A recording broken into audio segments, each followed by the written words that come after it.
So students, now we start next question, question number 14. 14 is A, B and C, who are presently sharing profit and losses in the ratio 5:3:2, decide to share future profits and losses in the ratio 2:3:5.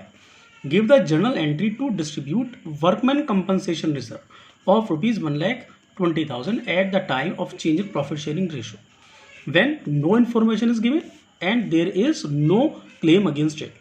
Student, question number 14 is a change method. In this method, we discuss about workman compensation reserve. Okay, so firstly, we discuss what is the workman compensation reserve. Student, workman compensation reserve means this reserve is created out of firm's profit to pay compensation to employee. At the time of change in profit sharing ratio, it is treated as follow. Student, firstly, workman compensation reserve. It means suppose that X, Y and Z are partners in a firm. Okay, partnership firm. And suppose that उनकी firm के अंदर 50 जो employees हैं, okay, वो उनके under में work करते हैं. सो इन केस ऑफ मिसहैपनिंग, किसी भी अगर एम्प्लॉय के साथ कोई मिसहैपनिंग हो जाती है तो ऐसे में फर्म उन वर्कर को एज ए क्लेम प्रोवाइड कराती है.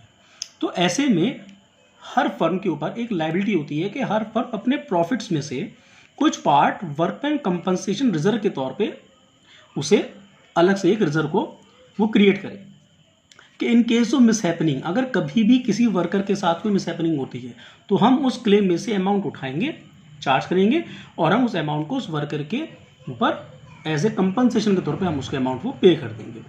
Okay, so that is workman compensation reserve. So workman compensation reserve is a liability of A firm. Okay, तो लेकिन ये जो वर्कमैन कंपनसेशन रिजर्व अगर आप बनाएंगे, ये आप बनाते हैं अपने किसी फर्म के प्रॉफिट्स के अगेंस्ट में. अगर आपकी फर्म को प्रॉफिट होगा तो प्रॉफिट में से ही कुछ पार्ट हम अलग से रिजर्व करते हैं वर्कमैन कंपनसेशन फंड के लिए. Okay, so that is workman compensation reserve. So this reserve is created out of firms profit. ये फर्म के प्रॉफिट से बनाया जाता है to pay compensation to employ, किसी भी एम्प्लॉय को अगर as a part of compensation देने के लिए. इस रिजर्व के होने से आपकी फर्म के ऊपर एक तरीके से एक्स्ट्रा बर्डन नहीं पड़ेगा. आपने अपने प्रॉफिट में से आपने कुछ अमाउंट अलग से वर्कर के कंपनसेशन के लिए आपने कोई अमाउंट अलग से चार्ज कर रखी है. Okay, so this reserve is created out of firms profit to pay compensation to employ at the time of change in profit sharing ratio.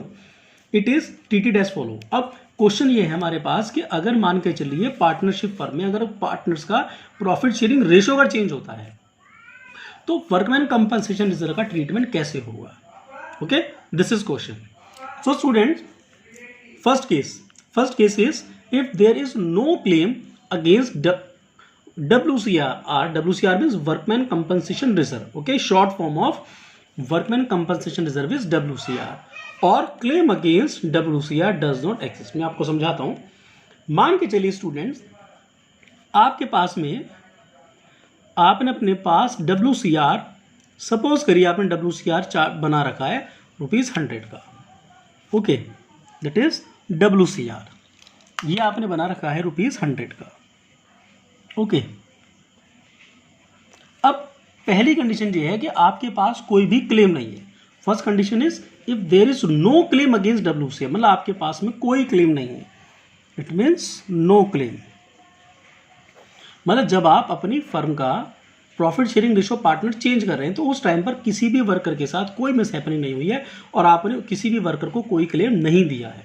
It means there is no claim against WCR और claim against WCR does not exist. इसमें कोई भी claim आपके पास को stand by नहीं है. तो ऐसी कंडीशन में जो भी आपने रिजर्व बना रखा है उस रिजर्व पर क्या करोगे, ओल्ड पार्टनर्स में उनके ओल्ड रेशियो में डिस्ट्रीब्यूट कर दिया जाएगा.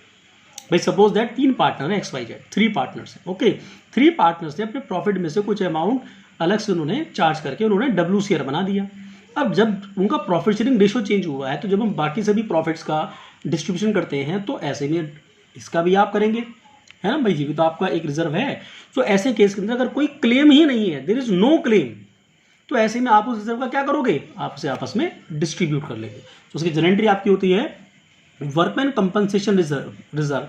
Student, this is a short form. Okay, workman compensation reserve account debit to partners capital और करेंट अकाउंट। कैपिटल अकाउंट कब आता है? जब उनकी कैपिटल फिक्स्ड है, and current account when capital are fluctuate. Okay, so partners capital और current account being workman compensation reserve credited to partners capital account in their old profit sharing ratio. ये ध्यान रहे, जो भी रिजर्व है वो partners के ओल्ड प्रॉफिट शेयरिंग रेशो में डिस्ट्रीब्यूट किया जाएगा। So WCR debit to partners capital account. But second case, when claim is exist, it means अगर आपके पास कोई क्लेम आ गया है, ओके, इट मीन्स जैसे सपोज दैट आपके पास में WCR है 100 का, अब आपके पास कोई क्लेम आ गया है, मतलब किसी वर्कर को कोई प्रॉब्लम हुई और आप उसको क्लेम, आप लोगों ने उसे रिलीज करना है। अब क्लेम कितना है, क्लेम के बारे में क्वेश्चन है। ओके, सो यहाँ तो कोई क्लेम ही नहीं था, बट यहाँ पर व्हेन क्लेम आपका स्टैंड बाय हो गया, तो ऐसे में आपके पास 3 कंडीशन है। There are 3 conditions. First is if the claim for WC, only WC mean workman compensation, R नहीं यहाँ पर, only workman compensation. It means if the claim for workman compensation is lower than the amount of WCR. इसको मैं example से समझाता हूँ। It means suppose that student आपके पास रिजर्व है 100 का, लेकिन आपके पास जो क्लेम हुआ है वर्कमैन के लिए वो सपोज दैट 80 रुपीज़ का हुआ है। Okay, it means if the claim of WC workman claim is lower than the amount of WCR, lower than the amount of WCR, मतलब आपके पास रिजर्व ज़्यादा है, क्लेम आपके पास 80 का है, तो ऐसी एंट्री क्या होगी? Workman compensation reserve account debit to provision for workman compensation to partners capital और करंट अकाउंट। इट मीन्स मैं एग्जांपल देता हूँ, WCR आपके पास टोटल रिजर्व कितना था आपके पास में? आपके पास रिजर्व है टोटल 100 का।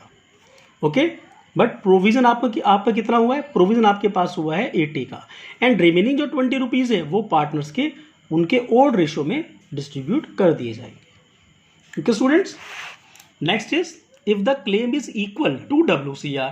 इस केस में क्या है? सपोज दैट WCR आपके पास में 100 है एंड जो क्लेम है वो भी 100 है। ओके, क्लेम भी आपके पास में ₹100 का हो गया। आप क्या करेंगे? So if claim is equal to WCR, claim और दोनों अमाउंट सेम हो गई, so workman compensation reserve account debit to provision for workman compensation reserve. It means 100 rupees आपके यहाँ मेंशन होंगे और 100 ही आपके यहाँ मेंशन होंगे। कोई आपके पास में रिजर्व बचा ही नहीं है रिमेनिंग, जो आप पार्टनर्स में डिस्ट्रीब्यूट करेंगे। यहाँ तो हमारे पास में बैलेंस था, बट यहाँ कोई बैलेंस ही नहीं है, तो कोई डिस्ट्रीब्यूशन नहीं होगा। Okay student, next is if claim is made, if claim is more than the amount of WCR, it means suppose that आपके पास रिजर्व है केवल 100 का। ओके, बट लेकिन जो क्लेम है वो सपोज करिए आपके पास 120 का हो गया। क्लेम तो केवल 100 का ही है, बट रिजर्व 100 का है, बट क्लेम आपके पास हो गया 120 का। इट मीन्स यहाँ जो 20 रुपीज़ एक्सेस में आपको, अब 20 रुपीज़ एक्सेस हो गए ना, तो अब ये एक्सेस अमाउंट को क्या होगा? इस एक्सेस अमाउंट को पार्टनर्स में डेबिट किया जाएगा। अब इस अमाउंट को रिमेनिंग पार्टनर्स जो है, पार्टनर्स अपने ओल्ड प्रॉफिट शेयरिंग रेशियो में इस अमाउंट को लेकर आएंगे। तो उसमें 2 एंट्री आपके पास होगी। 2 entry, first is workman compensation reserve account debit, revaluation account debit, because अब ये amount should be charge from revaluation. Okay, so workman compensation reserve account debit, revaluation account debit to provision for workman compensation claim.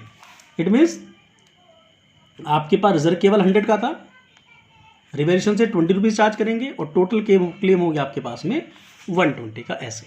ठीक है, अब next case में ये तो आपने entry पास कर दी, बट नेक्स्ट केस में जो ₹20 है, ये जो पार्टनर्स अपने पास से लाएंगे, तो partners capital account debit to revaluation account, ये 20 रुपीज़ जो हैं ये पार्टनर्स की कैपिटल में डेबिट किए जाएंगे। Okay students, partners capital account debit to revaluation account. Okay student, so इस टॉपिक में आपके पास 2 कंडीशन है, अगर कोई क्लेम होगा ही नहीं, सेकंड अगर कोई क्लेम एक्सेप्ट होता है।